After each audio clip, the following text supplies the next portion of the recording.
Rana Ranu Re hello everyone, good morning. কেমন আছেন সবাই? আশা করি সবাই খুব ভালো আছেন, আর আমরাও ভালো আছি। আমার আরও একটি নতুন ভ্লগে আপনাদের সবাইকে স্বাগত জানাই। 5:30টার সময় উঠে বাসি কাজকর্ম সেরে এখন স্নানটা সেরে নিয়েছি। স্নান করার পরে একদম এতটাই শান্তি পাওয়া যাচ্ছে যে আপনাদের বলে বোঝাতে পারবো না। এই গরমে তারপরে সকাল সকাল স্নান করলে বেশ ভালো লাগে। তবে স্নান করার পরেও গরমটা যে একেবারে কমে গেছে সেটা নয়, তবে কিছুটা হলেও শান্তি পাওয়া যায়। স্নান করার পরে সিঁদুরটা কপালে ঠেকিয়ে নিয়েছি, আর সাথে একটু সানস্ক্রিন নিয়েছি, আর এই লিপ বাম, এগুলোই যা যা মানে বেসিক যে কয়েকটা জিনিস থাকে সেগুলোই একটুখানি অ্যাপ্লাই করে নিলাম। সারাদিনে অন্তত পক্ষে এই 10টা মিনিট একটু নিজের জন্য সময় দিই। তাছাড়া সারাদিনে 24 ঘন্টার প্রায় 17 ঘন্টায় সংসারের জন্যই সময় দিয়ে যায়। আর এই সংসারের কাজগুলির মধ্যে সব থেকে ভালো লাগার কাজ একটি হলো এই যে আমার এই যে ইনডোর প্ল্যান্টগুলি রয়েছে সেগুলিকে একটু যত্ন আত্তি করা। সকালের দিকটা প্রত্যেক দিনই চেষ্টা করি এইরকম করে ওদের একটু গায়ে জলটা স্প্রে করে দিয়ে ধুলোগুলো একটু ধুয়ে দেওয়া। এতে করে নিজেরও যেরকম স্নান করার পর শান্তি হয়, তেমন কিন্তু ওদেরও শান্তি হয়। সারাদিনে ওরা একই জায়গায় দাঁড়িয়ে ওই যে রোদ গরমটা ওরা সহ্য করছে, ওদের গায়ে যদি একটু জল ছিটে দিয়ে ধুয়ে দিতে পারি তাহলে না ওরাও যেন অনেকটা আনন্দ বোধ করে। রোদটাও যেরকম প্রয়োজন সেরকম পাশাপাশি জলেরও কিন্তু খুবই প্রয়োজন।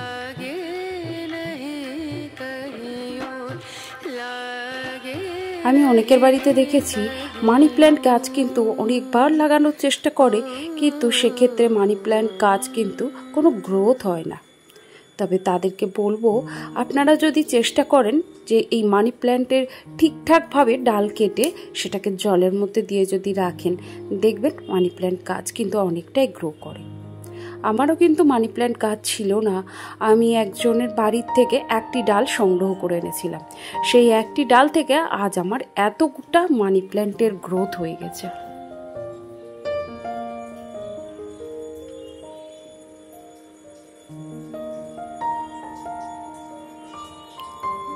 গাছেও যেরকম জল দিয়ে এলাম, এবার নিজেরও একটু জল খাওয়ার সময় হয়ে গেছে।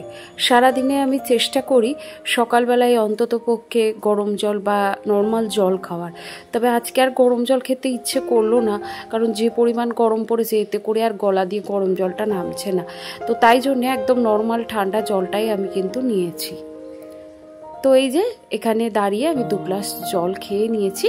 তো এরপরে চলুন সংসারের বাকি কাজগুলো সেরে ফেলি। আজকে সোনার পড়া নেই সকালবেলায়, তবে রয়েছে বিকেলবেলায়, তাই সকালবেলায় একটু চাপমুক্ত থাকা যায়। আর যেদিন ওর পড়া থাকে সেদিন এক্সট্রা কিছু কাজ কিন্তু থাকেই। সকাল হলেই কিন্তু দেখা যায় কি রাত্রিরে যতই পরিষ্কার করে রেখে শুই না কেন, সেই সকাল হতে না হতেই অগোছালো কিন্তু হবেই। আসলে ঘর বাড়ি কিন্তু আপনাদের অগোছালো থাকবেই। তো সেই অগোছালো জিনিসগুলোকে সকালবেলায় উঠে যদি জায়গা মতো গুছিয়ে রাখা যায়, আর প্রত্যেকটা জিনিসের যদি একটি নির্দিষ্ট জায়গা নির্ধারণ করা যায়, তাহলে দেখবেন ঘর বাড়ি সব সময়ের জন্য পরিপাটি আর অর্গানাইজ থাকবে।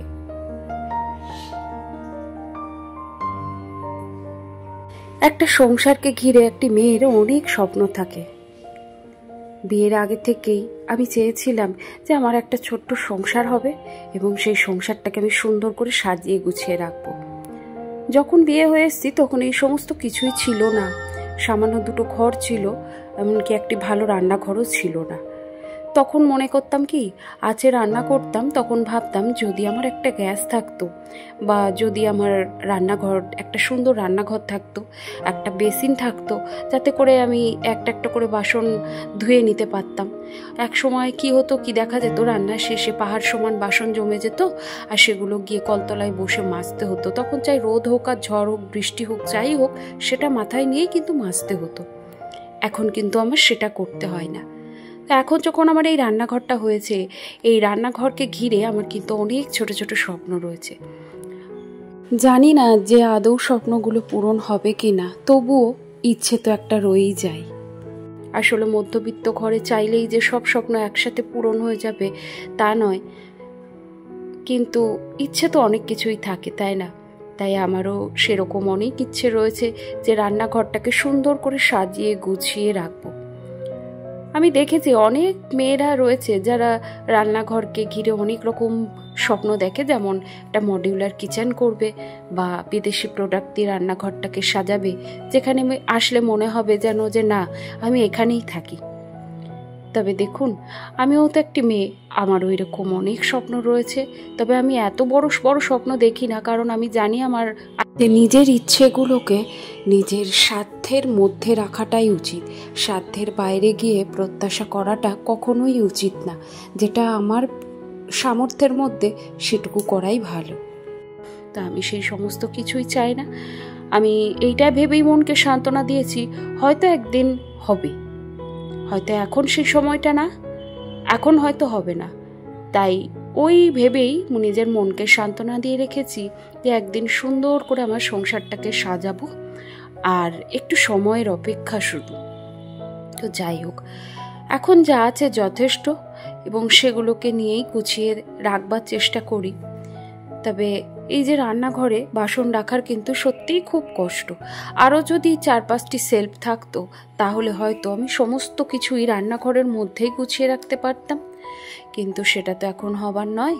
আমি জানি না আদৌ সেটা হবে কিনা, কারণ আমার পরিবারের লোকজন কিন্তু পরিবর্তন চায় না। তারা চায় যা আছে যথেষ্ট। এতটাও হয়তো অনেকের নেই। হ্যাঁ, আমি বিশ্বাস করি যে এতটাও হয়তো অনেকের নেই, আগে যা ছিল তার থেকে অনেক রয়েছে। তাই ওই যে বললাম, যে যাই ভাবুক না কেন, নিজের মনের স্বপ্নগুলোকে তো আর মুছে ফেলতে পারি না। তাই স্বপ্ন দেখা এখনো ভুলিনি, এখনো কিন্তু আমি স্বপ্ন দেখি। সকালবেলায় চাটা একটু এনার্জির সাথে বসে বসে একটু রিল্যাক্সে চা খেয়ে নিই। এবার চলুন আরও বাকি যে কাজগুলো রয়েছে সেগুলো সেরে ফেলি। আপনাদের সাথে আমার নিজের মনের কিছু কথা বললাম। সকাল থেকে চায়ের বাসন, চায়ের কাপ, এই চায়ের ঘটি, বাটি, ছাঁকনি, যাই বলুন না কেন, এরকম ছোটোখাটো অনেক জিনিস থাকে। আর এই যে ছোটোখাটো কয়েকটা জিনিস, যেমন গ্লাস বলুন, এই কাচের কাপ বলুন, এইগুলোকে না সকালবেলায় যদি মেজে না রাখি তাহলে একটু লালচে বর্ণের হয়ে যায়। তবে আমার আবার সেই কাজটা ভালো লাগে না। আমি অনেকেই দেখেছি জল বুলিয়ে কিন্তু কাপ, বাটি, ঘটি রেখে দিতে, কিন্তু আমি সেটা পারি না। আমি এইভাবে হালকা হাতে একটুখানি সাবান দিয়ে ধুয়ে ফেলি। এতে করে কিন্তু আমার সমস্ত জিনিসের নতুনত্বের ছোঁয়া থাকে। দাঁড়ান, রান্নাঘরে আগে ভাতটা বসিয়ে দিই, আর ওপাশের ডালটাও বসিয়ে দিলাম। ভাতের হাঁড়ির ওপরে 1 গামলা জল বসিয়ে দিয়েছি। এই জলটা আমি আমার রান্নায় কাজে লাগাতে পারবো। আগে রুটি হতো, এখন তো সকালবেলায় রুটি করি না, কারণ হাজব্যান্ডের রুটি খাওয়া নিষেধ রয়েছে। আমার সোনাও সেভাবে রুটি খেতে চায় না, আর ওদিকে মা তো রুটি খায় না। আর শুধু রইল বাবা, তো বাবা বলে আমি রুটি চিবোতে পারি না, তো তাই জন্যে আর রুটি করাটাই বন্ধ করে দিয়েছি। তো এখন ওই একেবারে ভাত বসিয়ে দিই। যদিও শ্বশুরমশাই ভাত খান না, ওনাকে চিড়ে, দই, ছাতু এই সমস্ত দিই, বাবা ওগুলো খেতেই পছন্দ করেন। আর সোনা বেশিরভাগ টাইমটায় কিন্তু চা, মুড়ি, বিস্কিট এগুলোই খেয়ে থাকে। কখনো কখনো দই, চিয়া সিডসের রায়তাও খেয়ে থাকে, আবার কখনো কখনো মুড়ি দিয়ে তরকারি দিয়েও কিন্তু খেয়ে থাকে। আর নিজের জন্য বলতে পারেন ওই যাই হলো একটা হয়ে গেল, মানে গর্ত বোঝানো নিয়ে কথা, এরকমই একটা ব্যাপার স্যাপার। তো কখনো চাও খাই, কখনো তরকারি মুড়িও খাই, আবার কখনো দেখা যায় কি কাজের তাড়নায় ভুলেও যায়। তবে আমি জানি এটা করা উচিত না, এতে করে আমারই ক্ষতি হয়। তবুও কি করব বলুন, মাঝে মধ্যে আর ইচ্ছে করে না। ওদিকে ভাতও হয়ে গেছে, ডালও হয়ে গেছে। ডালটা ফোড়ন দিয়ে নিয়েছি ছট করে, আর একটু মাছ ভেজে দিলাম। ফ্রিজের মধ্যে বাটা মাছ ছিল, সেখান থেকেই 2 পিস মা আর ছেলেকে ভেজে দিয়েছি। তারা ভাতটা খাবে কি দিয়ে? আর রোজ রোজ আলু সেদ্ধ খুব একটা ভালো লাগে না, তো তাই জন্যেই এই করে নিলাম। আজকে রবিবার, তো রবিবারে সোনার সাধারণত পড়া থাকে না, তবে বিকেলের দিকে এক্সট্রা পড়া থাকে। তবে আজকে বললো কি যে না, এক্সট্রা পড়া আজকে আর নেই। আর এই দেখুন, আজকে ইচ্ছে ছিল বিকেলে একটা অন্য প্ল্যানিং ছিল, তবে আজকে আর হবে না। তবে দেখি সামনে একদিন কিন্তু সেই প্ল্যানিং মোতাবেক কাজটা করব।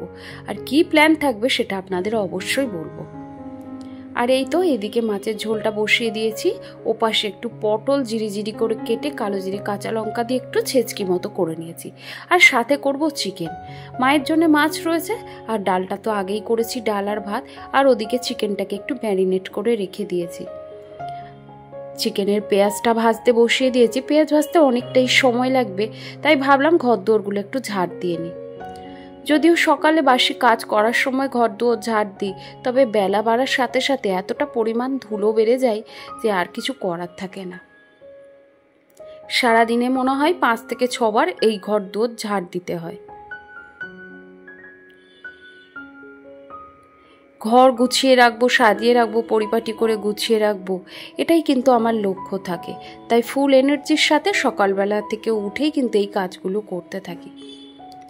আর ভালোবেসে কাজগুলো করি বলে কাজগুলোতে কিন্তু কোনো ক্লান্তি আসে না। ওদিকে কাজটি করতে করতেই এদিকে কিন্তু চিকেনটা আমি তেলের মধ্যে দিয়ে গেছি। তো চিকেনটা দেখুন, অনেকটা চিকেন থেকে জল ছেড়ে দিয়েছে। আসলে চিকেনের জল, মশলার জল, সমস্ত কিছু, জলটা শুকোতে একটু সময় লাগবে। তো এর মাঝখানে আমি 4টি এলাচ মুখটা ফাটিয়ে আর 2টো লবঙ্গ দিয়ে দিয়েছি। এইভাবে আমার মাকে দেখতাম চিকেনের মধ্যে 4টে এলাচ, 2-1টা লবঙ্গ এইভাবে থেতো করে দিয়ে দিত। এতে একটা দুর্দান্ত স্মেল হয়, খেতে কিন্তু অপূর্ব লাগে। আর বাইরে দেখুন মেঘ করেছে, মনে হচ্ছে যেন এখন যদি ঝমঝমিয়ে বৃষ্টি নামতো বেশ ভালো হতো। তবে জানেন, বর্ষাকালে এই জানলা দিয়ে রান্না করতে করতে বৃষ্টি দেখতে বেশ লাগে। চলুন, রান্না হয়ে গেছে। কি কি রান্না করেছি দেখিয়ে দিই। এই যে ভাত ডালটা সকালবেলাতেই করেছিলাম। ডাল করলে তো দুরকমভাবেই করতে হয়, কারণ শাশুড়ি মা টক ডাল খায় না। আর চাটনিটা 2 দিন আগেকারই রয়েছে, সেটাকে ফ্রিজ থেকে বার করে রেখেছি। আর এই দেখুন মায়ের মাছের ঝোল, এটা রয়েছে পটল ছেচকি বা ভাজা বলতে পারেন, আর রয়েছে চিকেন। তো এটাই আজকে দুপুরের রান্না। আজকের ভিডিওটি আপনাদের কেমন লাগলো অবশ্যই কিন্তু একটি কমেন্টের মাধ্যমে জানাতে ভুলবেন না। যদি কোনো অংশ ভালো লেগে গিয়ে থাকে প্লিজ একটি লাইক করে দেবেন।